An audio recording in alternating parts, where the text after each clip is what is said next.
오늘 여러분들하고 저하고 얘기할 거는요, 과학수사에 대한 얘기예요. 과학수사에 대한 얘기인데 오늘 사실은 노원구에서 살인사건이 났었어요. 모르시죠? 제가 훨씬 더 많이 알죠? 제가 노원구 안 살아도 노원구에서 오늘 새벽 12시쯤에 발생을 했었어요. 그러니까 12시쯤에 발생을 했는데 이 굉장히 중요했던 분이 어떤 분이 있느냐면은 12시쯤에 범인의 차가 출발한 건데 2시쯤 돼서 어떤 분이 들어오다 보니까 계단에 핏자국이 있는 게 보인 거예요. 근데 보통 보면 밤 2시에 핏자국이 잘 안 보일 수도 있잖아요. 근데 그분이 핏자국을 보고 신고를 했어요. 신고를 하니까 바로 봐서 이 차가 어떤 차인가, 그리고 차를 CCTV가 요즘은 잘 돼 있기 때문에 CCTV에서 차를 찾고 해갖고 이 벌써 범인이 강원도까지 가 있는 걸 가서 잡아갖고 왔어요. 그러니까 굉장히 정말 수사가 잘 되는 거죠. 그래서 오늘 아주 노원구에서는 수사를 아주 잘한 분들이 그렇게 계십니다. 그러니까 노원구 경찰서에서 이렇게 해결이 됐던 사건이어서 내가 오늘 오면서 이 노원구의 경찰 이 살인 사건이 있는 날 이렇게 또 여러분들하고 강의를 할 수 있으니까 조금 더 좀 이상한가요? 무서워? 내 노원구에서 살인 사건이 났어. 아까 그 어떤 피가 떨어져 있잖아요. 그 피가 떨어져 있으면 피에서부터 우리가 뭐를 찾을 수 있을까? DNA 찾으면 DNA 갖고 뭐를 찾을 수 있어? 범인의 혈흔 같은 거. 범인 도망갔잖아 벌써. 범인 없어 지금 여기에. 근데 그래도 그 혈흔 갖고 찾으면 범인 찾을 수 있을까? 네. 응, 어떻게? 그 사람들이 많은 DNA가 있는데 그 DNA 중에 일치하는 게 하나밖에 없으니까 그 범인 DNA가 그 맞는 사람의 DNA인지 알아보고 맞는 사람의 DNA가 있으면 그 DNA가 범인을 수비해줬어요.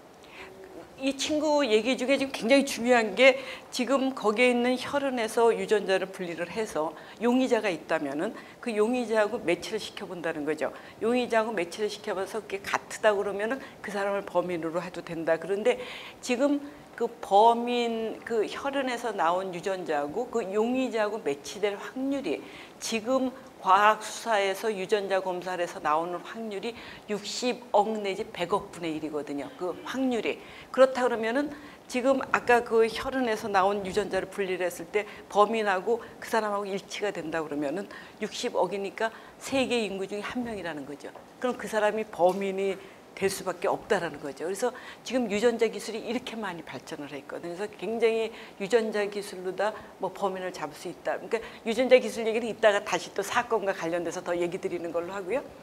일단은 제가 오늘 사실 여기 학생들이 있어서 제가 약간 이 앞에 부분을 조금 바꿨습니다. 워낙은 그 사건에 대한 얘기를 주로 해드리려고 그랬는데 보니까 학생들한테 그래도 조금은 사건이 아닌 과학적인 걸로 어떻게 연결될 수 있는가 하고 조금 얘기를 드리는 게 좋을 것 같아서 CSI가 학생들 3명 중에서 뭐의 준말인지 알을까? CSI. 여기 CSI 나왔죠? CSI의 준말이 뭔지 알을까요? CSI. 뭐 알아? 다시. 사이언스 인베스티게이션. 아닌데 이 C가요 크라임이에요. 범죄 크라임이고 S가 사이언스가 너무나 아니고 여긴 씬이야. 씬이라는 건 현장이에요. 사건 현장, 범죄 현장에 I는 인베스티게이션 맞았어요. 그러니까 CSI가 범죄 현장에 인베스티게이션을 한다라는 그런 뜻이 되겠습니다. 그래서 이 CSI라는 연속극이 이렇게 쭉 나오는데 보면은 여기에 나오는 분들이 보면은 자기가 범죄 현장에 가서 증거물 막 채취하고 오죠. 그래서 자기가 또 실험도 막 하죠. 자기가 또 수사도 하죠. 그래서 한 3가지, 3개 역할을 막 하는데 현실은 그렇게 안 하게 돼 있어요. 왜냐하면은 본인이 범죄 현장에 가서 증거물을 채취하고 오면은 그 증거물을 갖고 막 할 때 보면은 저 사람이 범인이 아닐까? 그런 생각을 하면은 계속 그 범인일 것 같은 사람한테 맞추면서 실험을 하게 된다는 거예요.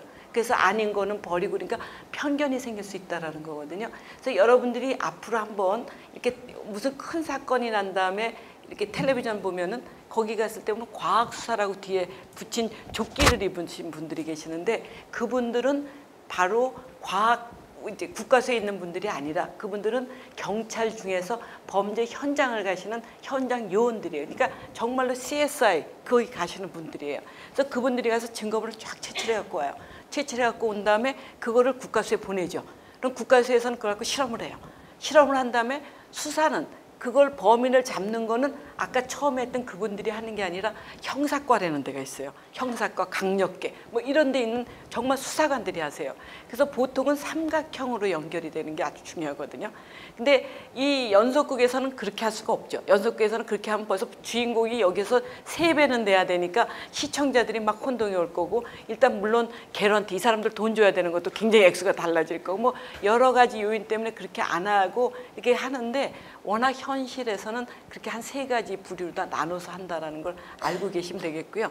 또 CSI하고 현실하고 아주 다른 점 중에 하나는, 여기서는 사건이 굉장히 빨리 진행이 되죠. 왜냐하면 1시간 동안에 끝나야 되니까, 사건 발생해서 1시간 동안 끝나야 되잖아요. 연속극이 끝나야 되니까.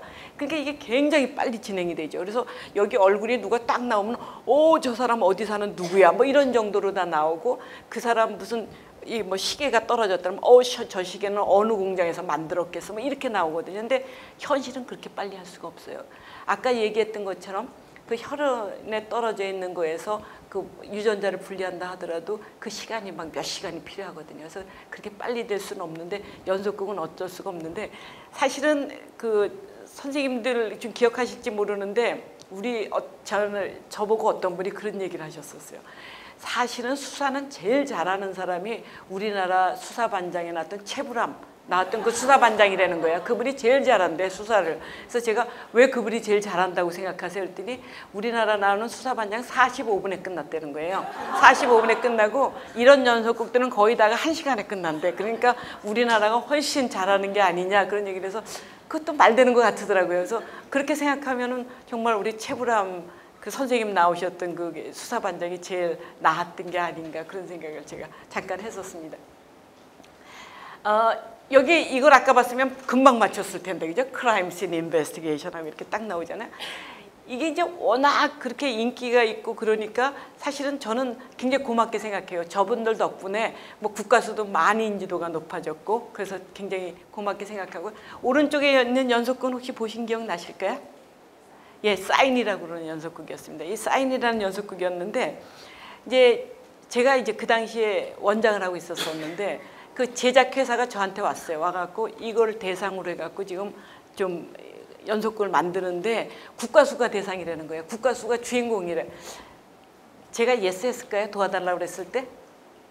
안 했어요. 예스 할 수가 없는 게, 우리가 그 국가수라는 국가기관이 어떻게 거기에 대상이 될 수가 없고, 그래서 난 그건 안 되겠다 그랬더니 일주일 후에 이분이 다시 오셨어요. 와가지고 우리가 모든 게 다 돼 있기 때문에 이젠 해야 된대요. 그래서 도와줘도 만들고 안 도와줘도 만든대.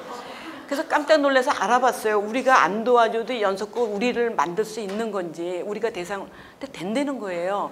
그럼 이거 큰일 났네. 어떡하지? 그래갖고 이제 그때부터 막 회의를 했죠. 회의를 몇 번 해갖고 회의를 해서 나온 결론이, 그러면은 우리가 딴 거 못하니까 대본만 좀 읽어주자. 대본 읽어주면 대본대로 찍으면 되는 거니까. 그래서 이제 의사 선생님을 한 번 정했어요. 그래서 의사 선생님 보고 꼭 대본을 읽어주십시오. 그랬더니 의사 선생님이 한 10몇 회쯤 지났더니 대본이 안 나온다는 거예요. 그래서 왜 대본이 안 나온다고 그러냐 그랬더니, 아침에 대본 나왔냐 그러면 안 나왔다 그러는데요. 그 다음에 그 저녁까지도 안 나왔다 그러다가 그 다음날 아침에서 대본 나왔냐 그러면 밤 사이에 나와서 다 찍었다 그런다는 거예요. 그래서 대본을 볼 수가 없을 정도로 됐는데, 사실은 이 연속극이 굉장히 인기가 있었어요. 한 그 시청률이 25% 정도 되는 건 굉장히 높은 거거든요. 25% 정도 됐는데, 그래서 사실은 시청률이 높아갖고 굉장히 불편했던 사람이 저예요. 여기에 보면은 원장으로 누가 나오는 정광열이라는 분이 나오는데, 이분이 원장이 되려고 별별 방법을 안 가려갖고 원장이 됐거든요. 여기 연속극 속에서. 그리고 제가 어디 가서 저 국가수 원장입니다 그러면 저를 딱 쳐다보고 하는 얘기가, 아니 어떻게 이렇게 암투를 거쳐서 그 자리까지 가셨어요? 그래서 제가 사실은 너무너무 억울했었어요. 근데 조금 다행이었던 거는, 만약에 여기서 이 원장이 여성으로 나왔으면 아마 100% 저라고 생각했을 텐데, 그래도 남성이었기 때문에 설마 저 사람은 아니겠지 이런 생각을 했지 않았을까 싶은데, 어쨌든 굉장히 사람들이 많이 오해를 했던 거가 있는데, 제가 이제 또 재미난 거 얘기 하나 더 해드릴게요. 이거는 이제 나중에 찍더라도 제가 이건 빼달라고 얘기할 겁니다. 왜냐하면은 조금 오해가 될 소지가 있기 때문에. 어떤 게 있었냐면 어느 날 연속극 속에서 이제 사인하는 과정이었는데 그날 국가수하고 검찰하고 딱 부딪히게 해놓고 이날 끝났어요. 그래서 국가수하고 검찰, 근데 사실은 국가수 일은 초동 수사를 하기 때문에 검찰하고 이렇게 부딪힐 일은 잘 없거든요. 근데 이제 연속극에서는 보면은 좀 권력기관하고 부딪혀야지 멋지잖아요. 그러니까 이제 국가수하고 검찰하고 딱 부딪히고 끝났는데 제가 그 다음날 아침에 출근을 했더니 당직한 선생님이 막 쫓아오면서 하는 얘기가 지금 전화가 계속 오고 있다는 거예요. 그래서 전화가 누가 전화를 오느냐 했더니 시청자들이 이렇게 전화를 한다는 거예요. 그래서 시청자들이 왜 전화를 하느냐 그랬더니 그 전날 국가수하고 검찰하고 부딪혔잖아요. 그러니까 절대 검찰에 밀리지 말아라. 우리가 있다. 우리가 시청자들이 다 도와줄 테니까 국가수 뜻대로 해라. 이렇게 얘기를 하면서 전화를 그렇게 했다는 거예요. 그래서 제가 이 시청자분들이 이렇게 연속극하고 현실하고 이렇게 구분을 잘 안 하시는구나 하고 그때 제가 아주 정말 크게 이렇게 느꼈던 적이 있었거든요. 근데 이 연속극 하면서 이제 사실은 저는 배우를 만난 건 한 번밖에 없어요. 왜냐하면 우리가 계속 빌려줄 수가 없기 때문에 전혀 빌려주질 않았고 마지막쯤 해갖고 국가수에 아주 상징적인 부분이 있거든요. 그래서 거기만 와서 찍으라고. 그래서 그분들이 토요일 날 우리 이제 직원들 근무 안 하는 때 잠깐 와서 찍었는데 제가 토요일 날 무슨 일이 있어서 잠깐 나갔더니 이제 사진 촬영하러 왔다고 뭐 박신양, 뭐 김하중 이런 사람들이 인사를 왔는데 가운 색깔이 너무 이쁜 거예요. 가운이. 근데 우리가 실험하는 사람이 가운 입는다는 건 나를 그냥 보호하려고 입죠. 뭐 피가 뛴다든가 뭐 그런 거. 근데 이분들은 가운 색깔이 너무 이뻐서 그렇게 이쁜 걸 입었냐 그랬더니 이 시청자들이 봐야 되니까 그 색깔이 좀 이뻐야 된다 그러고요. 그 다음에 뒤에 보니까 뒤에 커다랗게 이렇게 NFS 국립과학수양고를 이만하게 써붙인 거예요. 근데 가운의 뒤에 못 쓰는 건 정말 필요 없거든요. 우리가 앞에 이름이나 붙여갖고 누군지 아는 게 필요하지 뒤는 없는데 이 홍보하는 데서는 이런 것도 굉장히 필요한 것 같더라고요. 그래서 이것도 한번 좀 생각해 볼 만 하겠다 그런 생각을 좀 했었거든요. 근데 저는 이 연속극을 끝내면서 사실은 굉장히 긍정적으로 봤던 게 초등학생, 중학생, 고등학생들이 국가수에 나중에 법의관이 되겠다고 저한테 편지를 그렇게 많이 보냈었어요. 그래서 미래에 국가수에 와서 법의관이 되겠다. 사실은 그거는 그냥 할 수 없는 거잖아요. 이 연속극이라는 이런 게 매체가 됐기 때문에 그렇게 가능했었고요. 그리고 법의관이 되려면 최소한 의대 가야 되거든요. 의대 안 가갖고는 법의관이 될 수가 없으니까 학생들이 공부를 열심히 할 수 있는 어떤 계기가 주어진 거라 저는 그런 면에서 이 연속극이 참 좋았다고 생각을 하고 있습니다. 그리고 인지도를 높이는 데는 정말 연속극 같이 이렇게 드라마가 정말 굉장히 중요한 역할을 한다라는 생각을 했습니다. 그래서 시립과학관 촬영을 꼭 해주실 것이죠? 예. 아니 이런 데를 이렇게 내가 보기에 한 번쯤 대상으로 해서 여기서 일하시는 분들한테 뭐 이렇게 해주면 굉장히 좋을 것 같은 생각이 들고 있습니다. 사실은 제가 그 학생들이 있어서 요걸 하려고 하는데 요거 중에 하나만 할게요. 하나만 하고 나머지는 학생들도 좀 이해할 테니까 그냥 사건 속의 얘기를 하는 걸로 하겠습니다. 이 협박 편지를 보낸 범인을 잡아라. 이걸 조금 제가 하나 그 크로마토그래피라는 그 아주 기본적인 과학의 그 개념을 좀 얘기를 하는 게 좋을 것 같아서 사실은 제가 이게 초등학생들한테 어떻게 보면 좀 쉽게 할까 싶어갖고 뭐 거짓말한 사람을 찾아라, 마약 먹은 거, 뭐 인상 훔친 사람. 사실은 인상 훔친 사람은 오늘 여기 들어오면서 제가 잠깐 여기 과학관 첫 번째 들어갔더니 거기에 뭐가 있었느냐 하면은 우리나라 흙들에 대한 또 광석에 대한 게 있었는데요. 이게 어떤 거냐면은 범인이 범죄 현장을 갔다 왔다 그러면 범인 신발에 범죄 현장에 흙이 묻어 있다는 거거든요. 그러니까 범죄 현장에 흙하고 그다음에 이 사람 신발에 묻어 있는 흙하고를 비교를 했을 때 이 사람이 정말 거길 갔다 왔는지 안 갔다 왔는지를 알 수가 있거든요. 그래서 뭐 다양한 방법을 이용을 하지만 원리 자체는 거기 있는 흙하고 신발에 묻은 흙이 같은가 아닌가를 잡는 거거든요. 이게 사실은 굉장히 유명했던 사건인데 기억 못 하시겠지만 부천에서 어떤 택시기사가 어떤 여성이 자기 차에 탔다가 없어졌다 뭐 이런 얘기를 했었거든요. 그래서 그 여성을 막 찾았는데 나중에 보니 그 여성이 피살체로 발견이 돼요. 발견이 되는데 이 기사는 자기는 절대 거기 간 적이 없다. 그렇게 얘기를 했고 차를 막 다 닦았는데도 보니까 나중에 보니까 이 사람 우리 왜 차 타면은 앞에 깔판 같은 거 깔잖아요. 거기 밑에 있는 흙을 보니까 흙이 남아 있었거든요. 그래서 그 흙하고 범죄 현장의 흙하고를 비교를 해서 이 사람이 범죄 현장을 갔다 왔다는 걸 증명을 했던 그런 게 있었거든요. 그래서 이 인삼 훔친 거, 이것도 인삼도 마찬가지거든요. 남의 집 인삼을 훔쳐왔다 그러면은 내가 갖고 왔다는데 우리 집에 흙에 있는 거 같은 거냐 아니면 그 집에 있는 흙하고의 성분이 근데 물론 우리나라에서 그렇게 옆집 바로 있는 것까지 아주 구분되기는 좀 어렵긴 하지만 이론적으로는 그렇게 할 수 있다라는 그런 게 되겠습니다. 거짓말하는 건 사실은 학생들이 제일 좋아하는데 거짓말 얘기는 이따가 조금 좀 케이스를 보고 얘기하는 걸로 하겠습니다. 또 여기서 사실은 제가 오늘 시간을 못 했지만 의조 지폐를 찾아라 이것도 굉장히 재미있거든요. 이 의조 지폐를 찾는 거 지금 10,000원짜리 갖고 계실까요? 학생이 10,000원짜리를 갖고 있습니다. 이야, 부자인 우리 학생이 한 명이 왔습니다. 부자인은 내가 가져도 되지? 이게 사실은 우리나라가 옛날에 10,000원짜리 좀 잘 못 만들었던 당시에는요. 이걸 물속에다 이렇게 담아놓고 있잖아요. 그럼 이게 2장으로 이렇게 갈라질 수가 있었어요. 아주 쉽게. 그러니까 보통 의조 지폐를 만드는 사람들이 그렇게 아주 많이 만드는 사람이 아니면은 10,000원을 갖고 20,000원을 만드는 거예요. 양쪽에 한쪽은 진짜를 하고 그 반대편에는 컬러 프린트 같은 거를 해갖고 이게 2개를 붙이면 20,000원이 되는 거거든요. 근데 지금은 잘 안 돼요. 그래서 이 돈을 가지고 있으면서 이게 정말 진짜 돈인가 아닌가 확인하는 게 굉장히 필요해요. 그래서 몇 가지만 얘기 드려주면은 요 뒷면에 보면 여기 10,000원이라고 써 있는 거 있잖아요. 요거를 이렇게 그 방향에 따라서 보면은 녹색에서부터 갈색까지로 색이 변해요. 그래서 요거는 굉장히 중요한 기술이거든요. 그러니까 빛의 방향에 따라서 색깔이 변할 수 있다. 지금 10,000원짜리 있으면 한번 보세요. 그러면은 굉장히 더 재미있게 좀 수업이라기보다 강의가 좀 될 수 있는. 이거 이렇게 약간 갈색까지 변하죠. 그러니까 녹색부터 갈색까지 변한다. 이건 그리고 이제 보통 우리가 아는 거는 이 은화죠. 여기 숨어져 있는 그림. 여기 보면 세종대왕님 있는데 세종대왕님 그림 옆에 보면 또 1000만 써 있다는 것도 같이 이렇게 숨어져 있는 그림이니까 그것도 그렇고요. 10,000원짜리에서는 또 중요한 게 이게 홀로그램이에요. 그 홀로그램 속에 보면은 뭐뭐 보이세요? 찾으실 수 있는 거. 그 한 번 더 그 있죠? 또요? 10,000원 1000 써 있고요. 태극문이 있죠. 그다음에 우리 사괴가 있잖아요. 네, 사괴가 있죠. 그러니까 그런 걸 보는 것도 굉장히 이제 중요한 그런 게 되겠습니다. 그 다음에 사실은 여기서 뭐 다른 건 이제 그만하고요. 이것 때문에 제가 근데 아까처럼 앞장하고 뒷장을 만약에 누가 이렇게 분리를 해서 했다 그러면은요. 여기 보면은 여기 그 동그란 여기 그림이 있죠. 여기 동그란 거 여기 있는 게 앞뒤가 똑같이 맞춰 보면은 태극선이 맞춰져요. 태극선으로 2개가.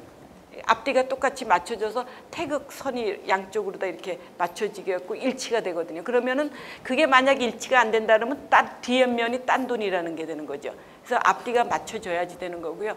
오늘 집에 가서 찾아보실 가장 어려운 건 어떤 게 있느냐면요. 여기 보면 이제 세종대왕님 옆에 보면 1호 오봉도라는 그 유명한 그 임금님 뒤에 있는 저기가 있는데 그 맨 밑에 보면 한국은행 총재 밑에 보면 굉장히 진한 초록색 담장이 있죠. 그 담장 속을 이렇게 각도를 맞춰서 보면은 WON이라고 해서 원 표시가 영어로 돼 있어요. WON. 그래서 그거 찾아보시는 게 제일 어려운 거고요. 사실은 과학적으로 국가수에서 실험할 때 그런 것만 하는 게 아니라 이 세종대왕님 옷 기세도 보면 기역, 니은, 디귿, 리을 다 써 있습니다. 진짜요? 그거 조그만하게 써 있어. 봐봐. 굉장히 조그만하게 써 있죠. 이렇게 굉장히 작은 글씨로 써 있습니다. 그래서 그 의조 지폐를 찾는 것도 굉장히 재미있는 저기가 되겠습니다. 그래서 뭐 이거 다를 못하고 이 중에서 협박 편지 보낸 범인만 돈 못 찾으시면 저 주세요. 제가 찾아서 가르쳐 드릴게요. 네. 원자는 잘 안 찾아져요. 원자는 각도가 잘 맞아야지 그게 WON이 보이거든요. 그냥은 쉽게는 보이지 않는 그런 게 되겠습니다.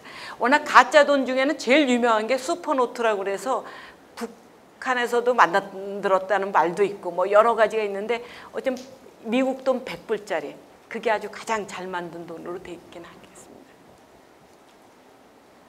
그러니까 협박 편지를 받은 범인을 좀 찾아보는 걸로 하겠습니다. 이게 사실은 지금 동영상이 안 될 것 같은데,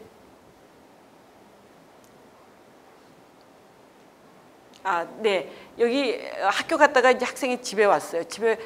학교를 왔더니 학교에서 보니까 자기한테 협박 편지가 와 있어요. 그랬더니 너를 가만두지 않겠어. 앞으로 밤길 조심해서 다녀. 막 이런 협박 편지가 왔어요. 그래서 얘가 막 고민을 하는 거예요. 그러니까 어제 자기가 B, C, D라는 친구하고 싸웠는데 이 친구 중에 누구가 그럼 이거 협박 3명 중에 하나가 아니겠는가. 그래서 이제 그 다음날 가서 책상을 친구들을 찾아봐요. B, C, D 다 찾아봐서 얘네들이 아까 보면 협박 편지가 나온 게 빨간색 글씨로 나왔거든요. 빨간색 글씨니까 빨간색 볼펜이 있는 사람을 찾으면 나는 범인을 찾을 수 있겠다 생각했는데 3명이 똑같이 다 빨간색 볼펜이 있는 거예요. 그럼 이걸 어떻게 찾겠느냐 하는 거거든요. 학생, 네. 볼펜이라도 그 성분이 각자 섞는 게 달라가지고 그 같은 회사 볼펜이랑 똑같은 볼펜이라도 성분이 각각 조금씩 달라가지고 그 크로마토그래피라고 하는 그런 굉장히 똑똑하고 있습니다. 이 학생은 정말로 그 최고의 지금 정답을 아까부터 계속 하고 있는. 근데 지금 학생이 얘기한 그 크로마토그래피가 굉장히 중요하거든요. 그 크로마토그래피가 사실은 그 과학 수사에서는 아주 기본적으로 쓰이고 있는 그런 원리가 되겠습니다. 그래서 뭐 마약 먹은 사람 소변에서 검출하는 것도 크로마토그래피가 들어가야 되고요. 그다음에 아까 그 뭐 흙 같은 거에서도 유기물 분석하려면 크로마토그래피가 안 들어가서는 안 되거든요. 그래서 크로마토그래피가 이렇게 여러 가지로 다 쓰이게 되는데, 그래서 이럴 때는 빨간색이 있었을 때 빨간색 협박 편지에 있는 빨간색 글씨에서 나온 그 색소 성분하고 그 A, 아까 했던 B, C, D 그 친구들을 해서 썼던 걸 이렇게 막 하고 요거를 조금 오리게 됩니다. 오려가지고 그 속에서 크로마토그래피를 하는 거죠. 그래서 혼합물을 분리하는 거거든요. 그러니까 사인펜 속에 있는 잉크, 색소를 어떻게 하겠냐는데, 이거는 사실 그 초등학교 때 많이 했던 게 이런 거를 하죠. 초등학교 때 이렇게 해서 이 까만색을 우리가 넣었을 때 수성 볼펜, 수성 사인펜 같은 걸 했을 때 물이 올라가게 되면 까만색이 까만색만이 아니라 여러 가지 색으로다가 구성이 돼 있다는 거고, 아까 이제 친구가 얘기한 것처럼 같은 회사에서 나왔는데 같은 회사에서 나온 거 중에 안 되는 거는 똑같은 날 똑같이 만든 건 안 되죠. 그날은 똑같은 재료를 갖고 만든 거니까 그날은 안 되지만, 만약에 얼마 전에 만들 때 그건 좀 섞은 성분이 조금씩 달랐다든가 그러면 되는 거고, 또 그 회사 제품이 아닌 다른 회사 거면 완벽하게 될 수가 있는 거고 그런 거거든요. 그래서 같은 날 같은 재료로 만들었던 것만 조금 어렵지만 어쨌든 이렇게 해서 분리할 수 있다라는 그런 게 되겠습니다. 그래서 이렇게 협박 편지에서 나온 아까 빨간색 볼펜을 이렇게 집어넣고 B군, C군, D군이 했던 거를 해서 용매를 녹인 다음에 이게 이제 크로마토그래피에서 박층 크로마토그래피라 그러는 거거든요. 그러니까 학생들한테 너무 어려운 걸 할 수가 없으니까 이렇게 간단한 걸 가지고 실험을 해서, 이거 이제 그냥 두는 건 아니고 요걸 또 이렇게 어떤 용매, 뭐 여러 가지 섞인 용매로다 이렇게 두면은 이게 이렇게 올라가면서 색이 분리가 되는 거거든요. 그러니까 색이 분리되는 원리를 이용해서 하면은 이렇게 지금 이게 우리가 협박 편지 받은 거고요. B하고 C하고 D가 있으면은 누가 범인이야? D가 범인이죠. 이렇게 금방 알 수가 있다는 거죠. 그러니까 빨간색 볼펜임에도 불구하고 만든 회사에 따라서도 이렇게 달라지니까 이런 원리를 이용해서 누가 협박 편지를 썼다는 걸 알 수 있다라는 그런 게 되겠습니다. 그래서 그 정도 얘기를 좀 하는. 그래서 크로마토그래피의 원리 같은 경우는 뭐 학생도 너무 잘하니까 그냥 넘어가는 걸로 하겠습니다. 제가 이 얘기보다는 지금부터 이제 그 주로 사건에 대한 얘기를 주로 좀 하는 걸로 하겠습니다.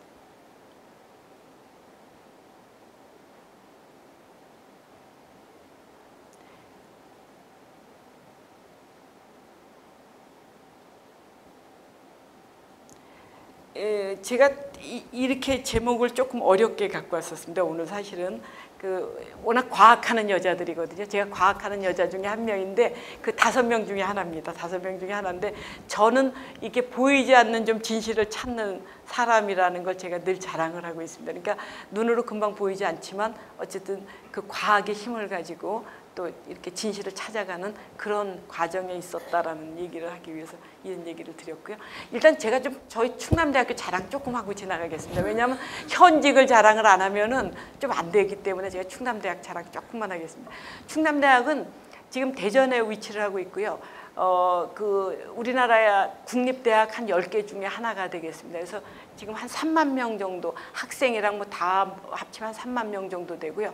교수 수도 한 1000명이 돼서 저 1000명 중에 제가 한 명입니다. 그리고 대학원도 한 13개나 되는데 제가 지금 맡고 있는 대학원이 분석과학기술대학원이라고 그래서 분석, 과학, 기술 뭐 이런 얘기가 다 들어가는데 여기가 지금 뭐를 중점적으로 하느냐면 저희는 학부는 없습니다. 그래서 석사하고 박사만 있는데요. 그 학생들한테 장비 어떤 아까 얘기했던 그 크로마토그래피 같은 경우도 지금 저거 박침 크로마토그래피는 아주 기본적인 거 초등학교 때 쓰는 거고 그다음에 이제 대학원이 가게 되면 아주 커다란 장비를 쓰게 되고 작은 양을 측정을 하게 됩니다. 그러니까 그렇게 작은 양을 측정할 때는 장비를 써야 되는데 보통 이제 장비를 쓰려고 그러다 보면 우리가 핸드폰에 기능이 100개가 있어도 100개가 쓰는 사람이 잘 없잖아요. 한 뭐 저 같은 경우는 5개도 안 쓰는 것 같은데 뭐 그렇게 조금밖에 쓰질 않으니까 이 100개의 기능을 다 쓸 수 있는 그런 전문가를 좀 만들자는 거고 근데 이게 왜 또 그러냐면 장비라는 게 우리나라에서 만드는 게 거의 없어요. 다 외국에서 수입해 오거든요. 가격도 굉장히 비싸요. 무슨 이렇게 되거든요.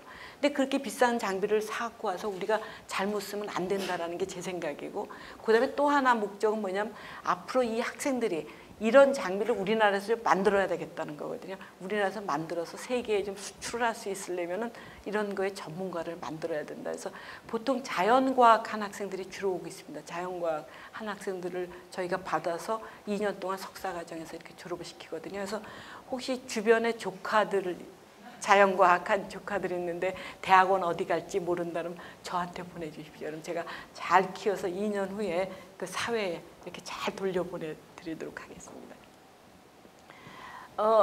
제가 많이 자랑하는 게 저에 대한 자랑은 이 사진을 갖고 제가 많이 합니다. 보시는 것처럼 이제 여성이 잘 없으니까 제가 어디 가서 국가수 원장입니다. 그러면 잘 안 믿고 저를 쳐다보고 정말 그 국가수 원장 맞느냐 해서 그럼 제가 물어봤습니다. 그럼 그 국가수는 어떤 국가수여야 되는가 하면 보통 이제 국가수 하면 생각나시는 게 부검 많이 생각하시죠, 그죠? 부검 생각하시니까 부검, 시신 막 이러니까 굉장히 그런 쪽으로 다 이렇게 생각을 하거든요. 그래서 제가 그렇지 않고 어쨌든 그 국가수 원장입니다. 그래도 잘 안 믿으시더니 어떤 분 한 분은 저를 보더니 너무너무 국가수가 어렵다는 거예요. 그래서 제가 왜 국가수가 어렵다고 생각하세요? 했더니 그분 얘기는 국가수가 국어, 과학, 수학이라는 거예요. 그래서 국어도 어렵고 과학도 어렵고 수학도 어려워갖고 자기는 너무너무 어렵다고. 그래서 제가 국가수가 우리가 국어는 잘 취급을 안 한다고 얘기를 했습니다. 과학하고 수학은 많이 취급을 하는데 국어는 취급을 안 한다는데 어제 그런 분들도 계시고요. 근데 이 사진이 국가수가 이제 얘기 들어보셨을 때 국립과학수연구소라고 많이 들어보셨잖아요.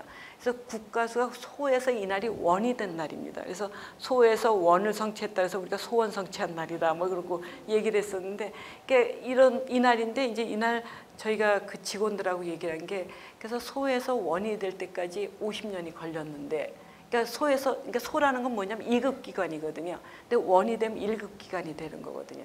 그래서 저는 사실은 개인적으로 굉장히 영광스러운 게 제가 소장일 때 원이 됐습니다.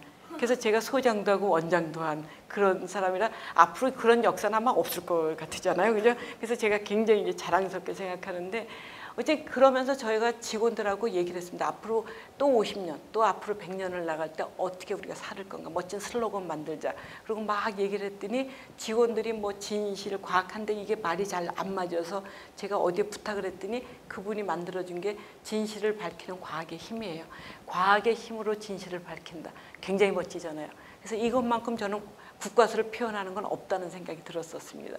그래서 진실을 밝힌 과학의 힘이었고 그다음에 뭐 영어는 저희가 뭐 막 고민하다가 잘못 만들었는데 그 코리아 타임스 기자가 와가지고 취재를 하고 가더니 그 다음날 신문에 이렇게 멋지게 났습니다. 사이언스 쉐드 라이트 온 더 트루스 해갖고 좀 써도 되느냐 하니까 써도 된대. 일반적인 얘기라. 그래서 이렇게 돈 하나도 안 들이고 이렇게 멋진 슬로건을 만들었던 거라 제가 잠깐 자랑을 드리겠습니다.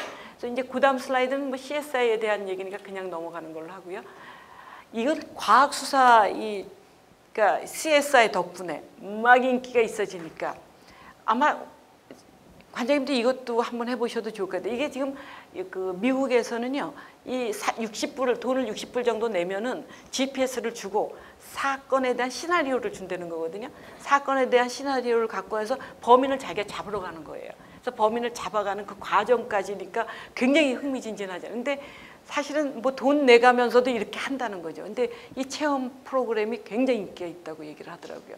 그래서 저는 사실 제가 해보고 싶은 생각이 굉장히 많이 드는데 제가 아직은 하지 못하니까 관장님 먼저 해보시면 제가 다음에 좀 같이 하겠습니다. 그래서 이 체험학습 프로그램이 이렇게 많이 생겼다라는 그런 거고요. 학생들한테 조금 좀 미안하지만 이 사건 얘기를 좀 해야 되겠는데 이해할 수 있을까? 이 두 사람이 그 프랑스 사람들이 주로 사는 방배동의 설해마을에서 아들 둘하고 4사람이 가족이 살고 있었는데요. 이분들이 프랑스로다가 여름 휴가를 갔어요. 여름 휴가를 갔는데 이 남편분이 잠깐 우리나라 일이 있어서 자기가 와요. 자기가 와갖고 잠깐 이렇게 일을 하고 그 집에 있는데 우연하게 그 집에 냉동된 고등어가 배달이 와요. 냉동된 고등어가 배달이 오니까 아 이걸 냉동고에 넣어야 되겠다 생각해서 냉동고를 이렇게 열어봤더니 냉동고 속에서 무슨 이상한 까만색 비닐이 나와요. 그래서 아, 이게 뭘까로 열어봤더니 거기에서 애기 시신이 나온 거예요. 깜짝 놀랐고 이 사람이 다시 봤더니 똑같은 크기의 비닐이 또 하나가 있어요. 다시 꺼내서 열어봤더니 거기서 애기가 또 하나가 나왔어요. 그래서 애기가 둘이 나오니까 이 사람이 그 친구를 통해서 방배경찰서에 신고를 했어요. 우리 집에서 이렇게 아기가 둘이 나왔다. 그런데 경찰서에서는 아기를 받아보니까 아기 둘이 크기가 다르고 하지만 그래도 얘네들이 둘이니까 쌍둥이인가 아닌가 굉장히 궁금하죠. 그다음에 얘네가 누군가 궁금하죠. 근데 수사하시는 분 중에서는 그거보다도 더 궁금해하는 게 그거보다 더 궁금한 거는 뭐냐면 얘네들이 배터리가 부족합니다.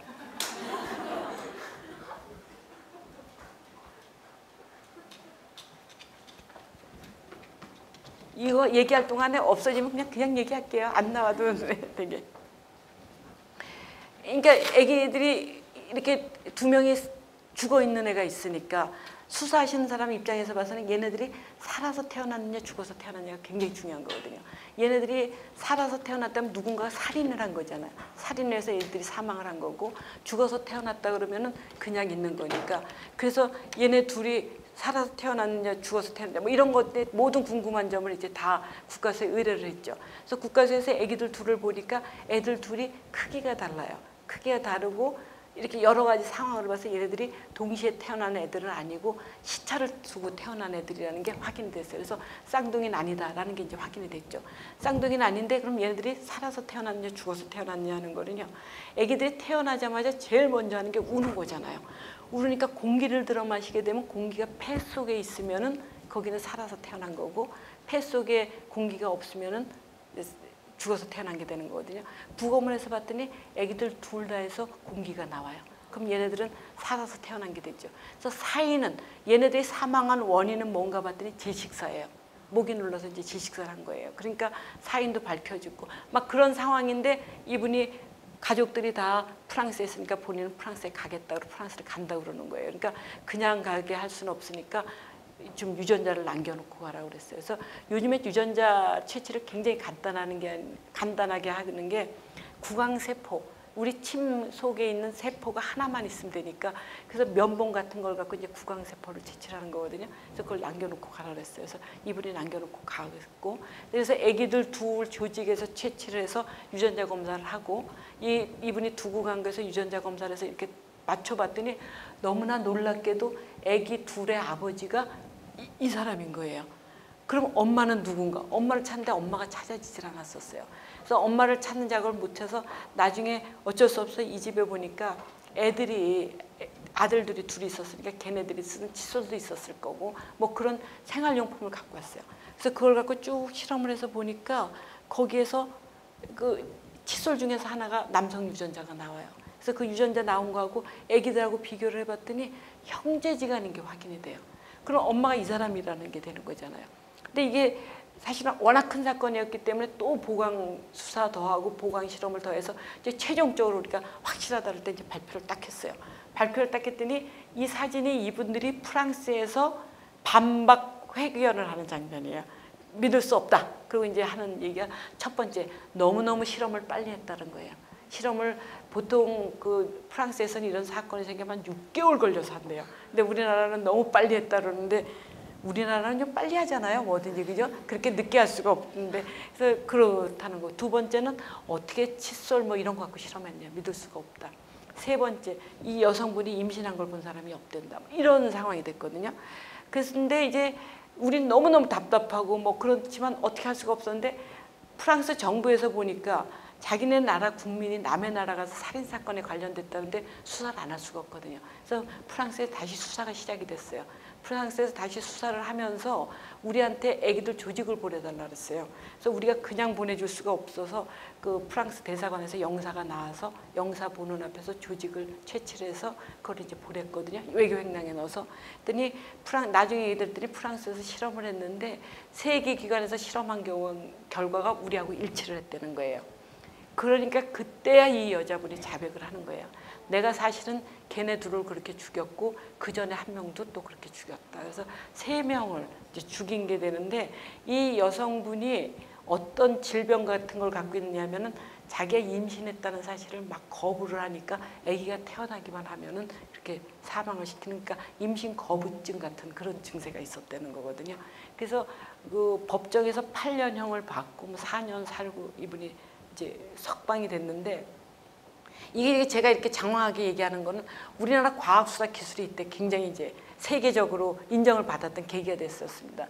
그래서 이 사건이 이렇게 막 되면서 그 프랑스의 르몽드지에서 우리나라 취재도 왔다 갔었거든요. 그래서 본인들이 너무나 좀 오만하게 우리나라한테 그랬다. 뭐 그래서 여러 가지들을 하면서 좀 미안했다고 사과를 하면서 우리나라 국민들한테 굉장히 자부심을 줬던 사건이라 그 해에 국립과학수사연구, 그때는 연구소였죠.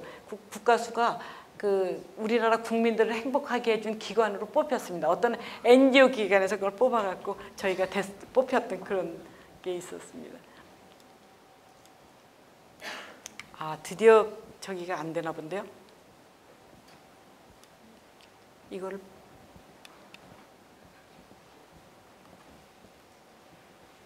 여기 도와주시겠어요? 이게 안 넘어가는데.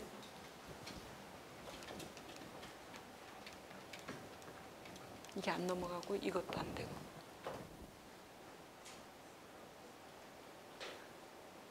뭐로 했어요? 갑자기 얘가 그래요? 잠깐 놓친 것 같아요. 아, 그래요? 예. 이제 보통 우리가 유전자 하면은 기본적으로 이렇게 봤지? 책에서? 예. 이렇게 생겨 있는데 아주 간단하게 생각하시면 돼요. 나의 유전자 구성은 부모한테서 반반씩이니까 아버지한테서 23개, 어머니한테 23개, 그래서 46개로 구성이 되어 있고요. 내 딸은 내 거에 23개, 우리 남편께 23개가 가서 구성이 되어 있다. 이렇게 아시면 되거든요. 그래서 아주 간단하게 그렇게 하시면 되고요. 근데 이게 이제 사실은 조금 어려운 거 중에 요거 하나만 조금 알아두시면 좋은 게, 지금 이 사람을 찾으려고 그러면은 부모가 있고 형제지간이 있고 그 자식이 있으면 찾을 수 있다는 거거든요. 요 파란색으로 된 거는 핵에 있는 유전자예요. 핵에 있는 유전자이기 때문에 이거는 실험하는 게 굉장히 간편하고요. 또 부계를 찾아요. 아버지 쪽을 찾으니까 훨씬 더 찾기가 좀 쉽게 되어 있는 이런 쪽인데, 이거는 우리 시신이 부패를 하면은 찾아지질 않아요.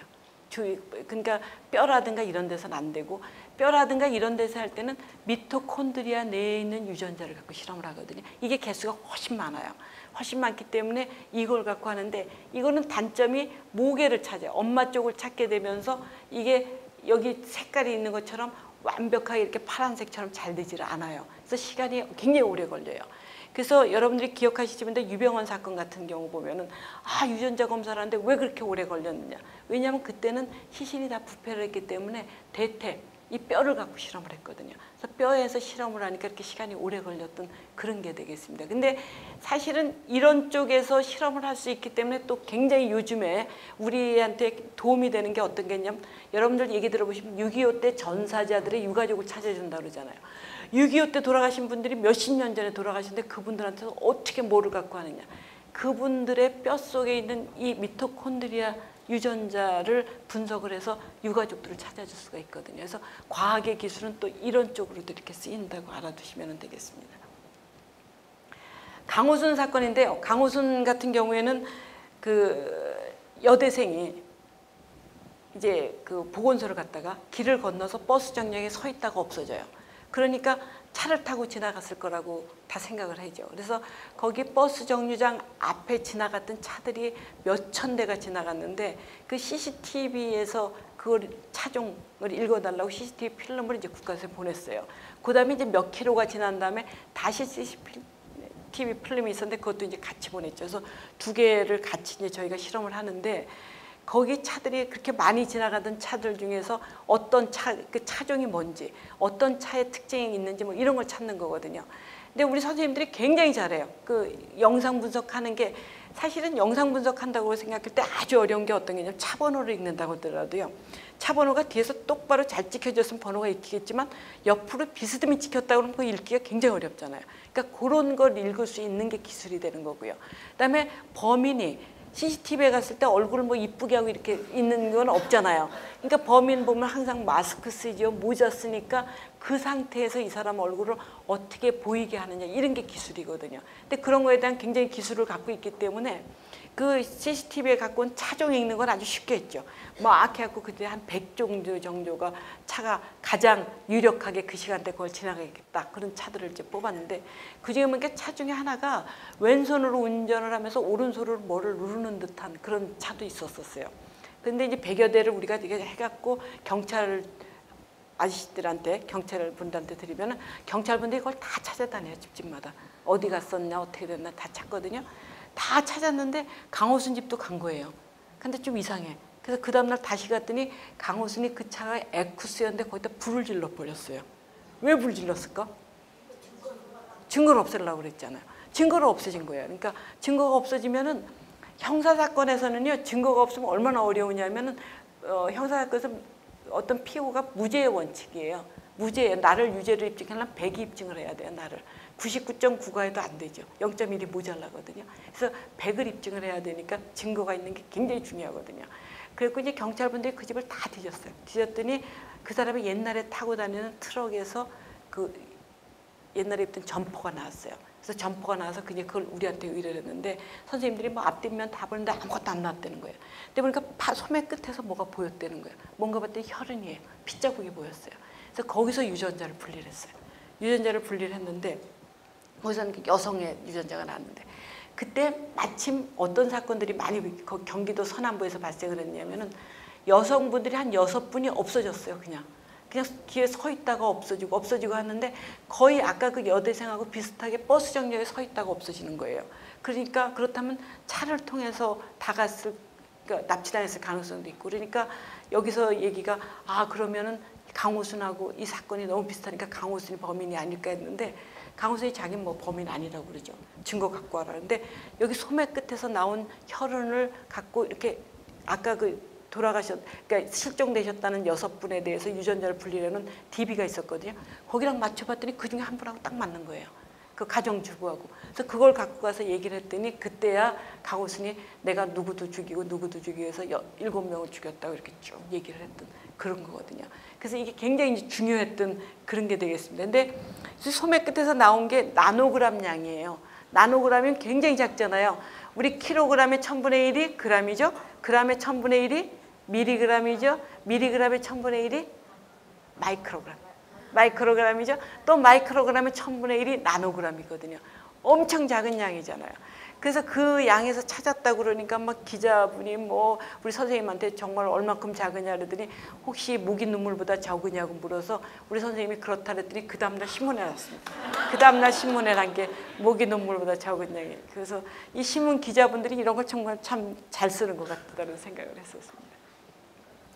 유영철이라는 사람이 있었는데 유영철은 사실은 1년 동안에 사람을 막 23명을 살해를 했어요. 근데 연쇄 살인범도 이렇게 1년 동안에 많이 하는 사람은 드물거든요. 근데 이 사람은 1년 동안에 첫 번에는 그 부잣집 노부부들만 살해를 한 거예요. 강남에서 살해하고 강남, 강북 이러니까 막 이렇게 어떤 사람이 이렇게 그 노부부들만 살해한다는 얘기가 있어서 경찰분들이 이거를 어떻게 하는가 막 이렇게 얘기를 했더니 그때부터는 노부부를 살해 안 해요. 여성들만 살해를 또 했거든요.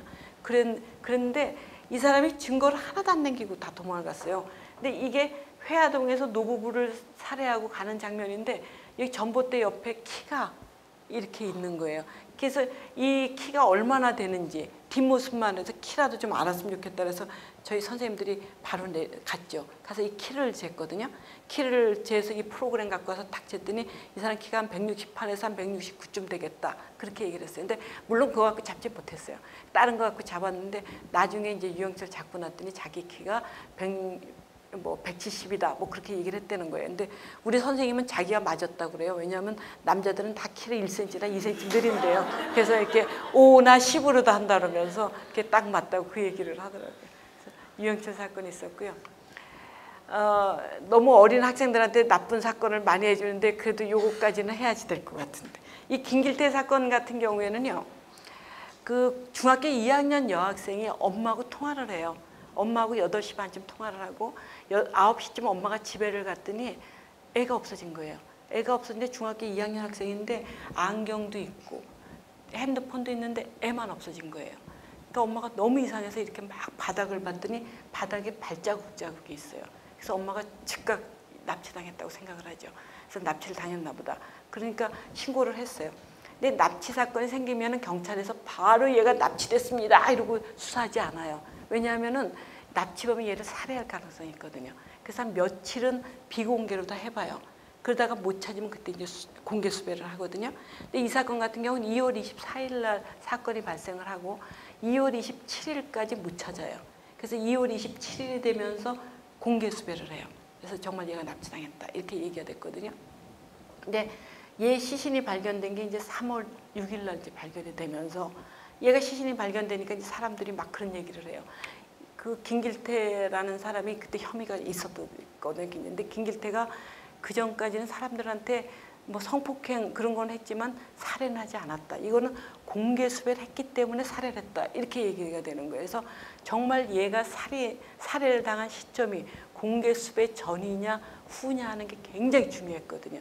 그래서 공개 수배 전후 이거를 하기 위해서 이거를 쭉 해서 그럼 이걸 어떻게 하겠느냐. 그래서 저희 선생님 이게 2월 26일 날 공개 수배를 하기 전에 그 경찰분들한테 어디를 갔다 오라고 다 얘기를 해요. 그럼 다 가서 그냥 갔다 왔다고 말을 하면 안 되고 사진을 찍어야 되거든요. 다 이제 사진을 찍어갖고 이렇게 온 거예요. 그래서 2월 26일 날 사진을 찍었고 3월 6일 날은 이제 시신이 발견된 때였었습니다. 근데 시신이 어디서 발견됐느냐면 여기 사람이 서 있는 데 같은데 커다란 물통이 있었어요. 그래서 2월 26일 날은 갔을 때 물통인데 물통을 열어볼 생각을 안 하고 그냥 왔고요. 3월 6일 날은 가니까 물통이 있으니까 물통을 열어보자 해서 물통을 열어봤어요. 열어봤더니 벽돌이 이렇게 쫙 쌓여져 있어요. 그 다음에 이 하얀색 가루가 석회가루인데 석회가루가 다 뿌려져 있는 거예요. 그래서 벽돌과 석회가루가 있는 데인가 보다 하고 눈을 돌리는데 벽돌과 벽돌 사이에서 발가락이 보였다는 거예요. 그래서 이제 애를 거기서 찾은 거거든요. 그래서 만약에 이 석회가루를 2월 26일 이전에 쓰고 그 이후에 안 썼다 그런다면 이게 변화가 하나도 안 생겼겠죠. 그대로 있겠죠. 근데 만약에 이 중간에 이거 썼다 그런다면은 양도 변했을 거고 모든 게 변화가 생겼을 거 아니에요. 그래서 그러면 이게 변화가 생겼나 안 생겼나를 보자 했고 그날 바로 저희 선생님들이 부산을 내려가서 3D로 다 사진을 쭉 찍었습니다. 그래서 3D 사진하고 2D 사진하고 이렇게 했더니 빨간색 통이 전혀 변화가 없어요. 그 자리에 그대로 있고요. 그 다음에 이제 이 파란색 통을 가지고 석회가루를 더 넣었을 거 아니에요. 근데 석회가루를 더 넣었다면 이게 양도 변화가 있었을 거고 그 패턴도 변화가 있을 텐데 전혀 변화가 없어요. 그래서 이 변화가 없는 걸로 봐서 살해 시점이 그 전이었다라고 얘기가 할 수가 있었던 겁니다. 그래서 이거 가지고 이제 살해 시점을 얘기를 했는데 나중에 이제 김길태 잡고 보니까 자기가 2월 24일 날 바로 살해를 했다 이렇게 얘기를 했거든요. 그래서 이런 것들이 그거랑 잘 매치되는 거라 아주 작은 일이지만 그렇게 했습니다. 이건 제가 제일 자랑하는 겁니다. 제가 이건 뭐 항상 어디 가든지 자랑을 하는 건데 이거는 어떤 거냐면 여러분들은 사실은 세상에 이렇게 나쁜 사람이 있다고 생각을 잘 못하실 텐데요. 그 카드를 하거나 뭐 화투를 하거나 이런 사람들이 그 화투나 카드에다가 화학물질을 뭐를 입혀놓는 거예요. 그걸 입혀놓고 난 다음에 그거를 자기는 특별한 컨택트 렌즈를 자기만 끼는 거예요. 그럼 상대편하고 같이 있었을 때 나는 보이죠, 뭔지 보이는데 상대편은 못 보니까 내가 돈을 다 딸 수가 있잖아요. 그래서 사기 도박하는 사람들이 이게 이제 목카드라고 그러는 거거든요. 그래서 그렇게 해갖고 막 돈을 따는데 강남에 있는 유흥업소 여직원들이 여기에 이제 잘못해서 걸렸어요. 그래갖고 돈을 막 몇 억씩을 잃어가지고 뭐 자살하는 사람도 생기고 막 그랬거든요. 그랬을 때 저희 선생님이 무슨 얘기를 하느냐 하면은 카드라든가 이 화투라든가 이런 데 화학물질이 입혀져 있다고 그런다면은 빛이 일정하게 들어간다고 그랬을 때 빛에 그 화학물질이 입혀져 있는 만큼 굴절되는 정도, 산란되는 정도가 다르지 않겠느냐는 거죠. 그러면은 그 다른 정도를 자기는 IT 기술을 이용해서 찾아보겠다는 거였거든요. 그래서 그 선생님이 개발한 건 아무것도 아니에요. 정말 스마트폰 하나만 있으면 되는 거였거든요. 스마트폰 갖고 사진을 찍으면은 빛이 일정하게 들어가잖아요. 그래서 거기서 굴절되는 정도, 산란되는 정도에 대해서 프로그램을 만들었어요. 물론 그 프로그램은 쉽진 않아요. 그거는 막 스네일 법칙 들어가면서 막 수학식이 복잡하게 들어가는데 그렇게 그 프로그램을 만들어서 스마트폰에 올려놓은 거예요. 그래서 사진을 찍고 앱만 한번 돌리면은 거기에 써 있는 글씨가 이렇게 바로 보일 수 있는. 그래서 이게 사실은 그 선생님은 30초 이내에 이걸 볼 수 있다는데 어제 1분 이내에 볼 수 있어요. 이 글씨를요. 근데 이게 얼마만큼 중요한 효과가 있는 거냐 하면은요. 옛날 같으면은 이렇게 사기 도박하는 사람이 있어도 그거를 채취를 해갖고 와서 또 국가수에 보내서 실험해서 그게 오면은 범인 없어졌죠 다. 범인 잡을 수가 없잖아요. 근데 이거는 그 현장에서 그걸로 다 바로 할 수 있다라는 거는 기가 막힌 기술이었죠. 그래서 아주 굉장히 인정을 받았던 그런 기술이었고요.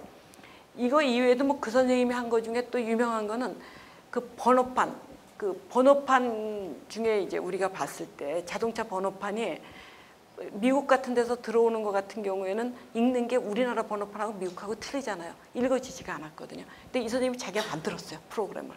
만들어서 자기가 우리나라 거 읽겠다 그러고 그래서 우리나라만 보면은 우리만 보면 그러니까 경찰도 주자, 뭐 군에도 주자 해서 우리나라 전국에서 그걸 쓰는 그런 프로그램이 되겠습니다. 이건 그냥 넘어가고요. 학생들한테 너무 막 무서운 걸 많이 얘기하는 것 같아서.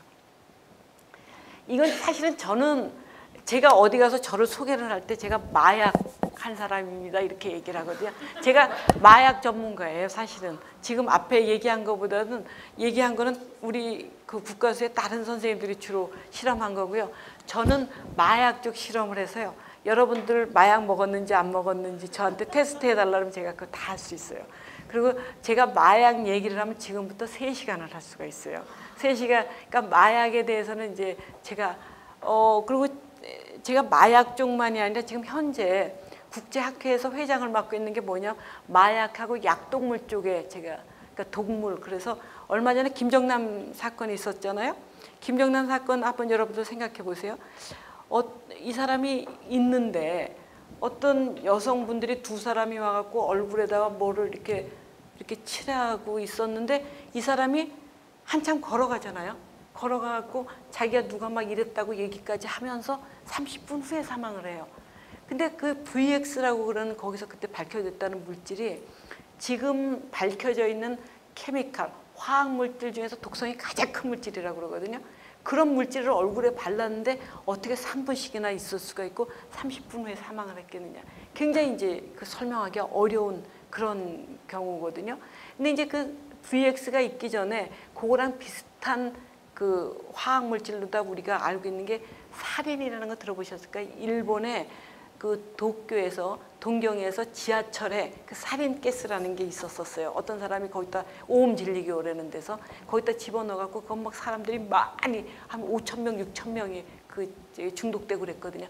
근데 그거는 또 5,000명, 6,000명이나 중독되면서 이거는 주변 사람들은 별로 중독된 사람이 또 없잖아요. 그래서 왜 이럴 건가? 사린가스는 휘발성이 커요. 공기중에서 막 날아가요. 그러니까 옆에 있는 사람끼리까지 막 그래서 중독이 되는데 이 VX는 그렇지 않고 지용성이에요. 그 기름의 성분 같은 거에 넣고 그냥 피부를 통해서 흡수가 굉장히 늦게 되거든요. 빨리 되질 않는 거고 점막을 통해서 이제 흡수가 빨리 되는 거거든요. 그래서 저는 이제 그 생각을 했을 때 그때 왜 그렇게 됐었을 건가 하는 걸로 봐서는요. 그 VX가 너무 독성이 크기 때문에 운반응 같은 걸 하기가 어렵다는 거죠. 그래서 마지막에 2가지 물질을 넣어갖고 마지막에 그걸 반응시킬 수 있게 하는 그런 기술이 있다는 거예요. 그렇다면 말이 된다라는 게 제 생각이었거든요. 그래서 여성이 2명 중에 1명이 A라는 물질을 바르고 또 1명 가서 B라는 물질을 발랐다고 그러면은 그때 독성이 나타나는 거고, 그다음에 이 김병남 의사님이 지나가면서 보면 눈을 막 만지잖아요. 그러니까 점막을 통해서 그때 벌써 흡수가 된다라는 거거든요.